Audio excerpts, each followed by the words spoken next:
In a quiet corner of a small village stood a simple tin house. In front of the house was a large mango tree, and beside it a small, peaceful pond. On the veranda sat an elderly man with a long, white beard. His hair was completely white, and he always wore a simple white Punjabi and lungi, with a cup of tea in his hand and thick-framed glasses beside him. He enjoyed the calm village air. He was Rahat's grandfather. Rahat had come from the city to spend his vacation in the village. He was a very intelligent boy. Whatever he studied once, he could remember but there was one small problem. He was extremely lazy. He would open his book, read for 5 minutes, then yawn and say, "Grandpa, I think my brain needs some rest." Grandfather would smile and reply, "Your brain has been resting since the day you were born." The watermelon incident. One hot morning, Grandfather said, "Rahat, go to the market and bring a watermelon." Rahata looked outside at the bright sun and made a face. "Grandpa, can't we order it online?"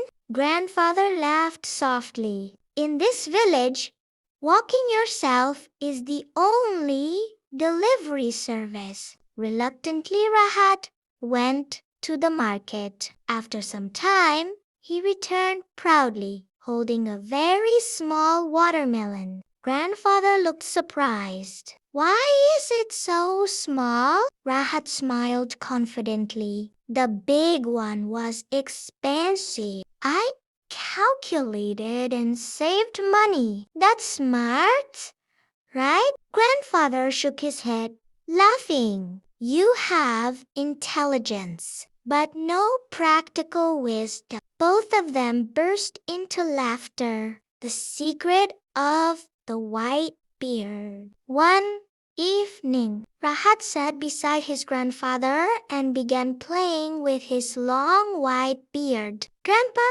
why is your beard so white?" he asked curiously. Grandfather replied dramatically, "Every time you do something naughty, one strand of my beard turns white." Rahat's eyes widened. "Really?" "Of course." Rahat thought for a moment and then asked mischievously, "Then why was Great-Grandpa's beard completely white? He never even met me." Grandfather was silent for 2 seconds, and then he laughed loudly, holding his stomach. "You are too clever for your own good." The 6 a.m. challenge. Grandfather decided it was time to fix Rahat's laziness. "If you wake up before 6 a.m. tomorrow, I'll give you 100 taka," he said. Rahat's eyes sparkled.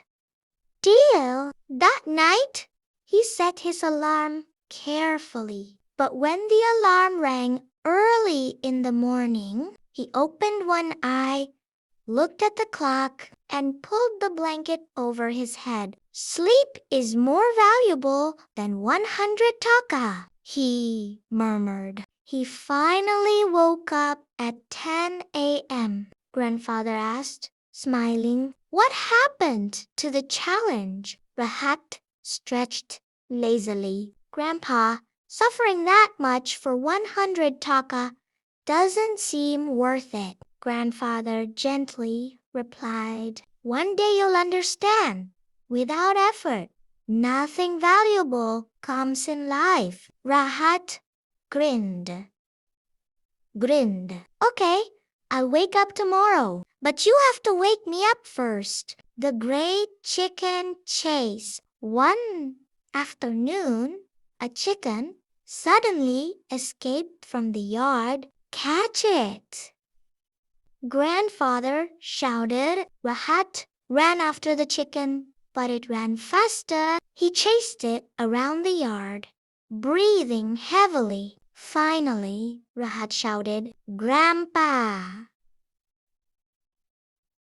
Grandpa, tell it to stop. I'm tired." tired. Grandfather laughed loudly. The chicken isn't lazy like you. After a lot of running and laughing, they finally caught it together. Both of them were out of breath. And then they looked at each other and started laughing again. A moment of love. That night, Grandfather sat quietly on the veranda, looking at the star-filled sky. Rahat came and sat beside him. Slowly, he rested his head on his grandfather's shoulder. Grandpa, he said softly, life is so much fun when you are here. Grandfather smiled gently and replied, and life is full of trouble when you are here. But that trouble is my greatest happiness. Under the peaceful village sky, with stars shining above them, the old man with the white beard and his clever but lazy grandson shared a moment of pure love, because laziness can change with time. But the love between a grandfather and grandson never changes